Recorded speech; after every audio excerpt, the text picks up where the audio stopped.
Welcome back to Inside Guelph. Well, we're going to be learning about ALS. If you don't know much about it, you're going to be talking to Kinga Nilosh joining us, and you have a very deep history with the ALS, very personal story. Yes, but I'd like to start first with what ALS is. ALS, it's amyotrophic lateral sclerosis, also known as Lou Gehrig disease, and it's a neurodegenerative disease. In simple terms, basically the neurons from your brains that go to the muscles slowly start to die off in ALS patients. And usually when a patient is diagnosed, they're given 2 to 5 years because there's no cure and no current treatment right now. So what happens is their body completely paralyzes, and in the end, even their lung function dies off, and that's how they pass away. Yeah. Is it genetic? Do you know?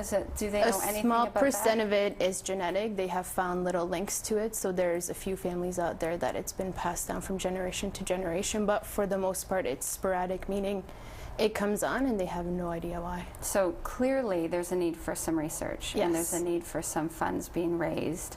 And you started a soccer tournament. Now I know you took part in a bunch of ALS fundraising events, but you started your own. It's a soccer tournament. When is that? We should get that out. That's going to be this year on June 6th at Guelph Lake Sports Fields from 8 a.m. till 4 p.m. And any age groups can come out. I have beginner level, competitive, intermediate, people who play soccer, and there's also kids events, face painting, lunch, raffles. And so would you like to tell us about why this is so near and dear to you? In January 19th of 2006, my mom was diagnosed with ALS, and she actually recently passed away on January 29th, 2010. When she was diagnosed, I had no idea what ALS was. So when I went searching for it and I found what it was like my whole world stopped. I had never heard of it before. So the more research I did, the more I realized like no one has any clue what it is. So that's when I started doing more fundraising. I wrote a story called My Life with ALS, just their daily routine and what happens in a life of an ALS patient, and not only in their life but also their families. Right, it affects everyone. It's not just the patient, as you found. So 3 small letters just changed your entire world. Yes. This is it. And overnight. So, yeah, overnight. Yeah. What about for the daughter of someone who had ALS? How did you find the support out there? Is there for other people who may be listening who are looking for support?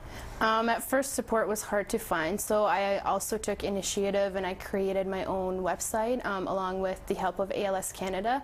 We're starting a sort of youth organization to find out what kids of someone with ALS need and things like that. So if you go to www.als.ca, you can Google all that on there and you can find it. Oh, good. That was probably very important to you, yes, to have the support you needed.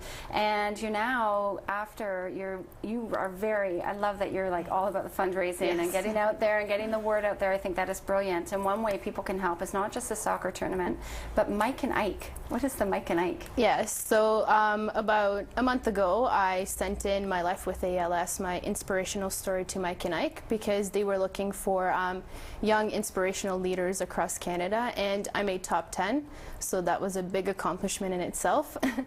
And now I'm trying to get to the #1 spot. So if you go to www.mikeandike.ca, click on Ante Up, and then you'll see my name, Kinga. You can vote every day until May 25th, and we're hoping to win the grand prize, which will be $2,500 to the charity of choice, and it'll go to ALS Canada to fund research for a cure. Which is clearly much needed. Yes. And then this is the footage we're seeing right now is of your mother in the later stages of ALS. This is a pretty intense video. How is that for you? It's been hard, I think. At first, because she progressed so fast, we didn't even have time to be like, okay, this is going to happen. She went from walking one day to slowly not walking, not moving, and she was actually in this state for 3 years, which with normal patients it happens over a 2 to 5 year period.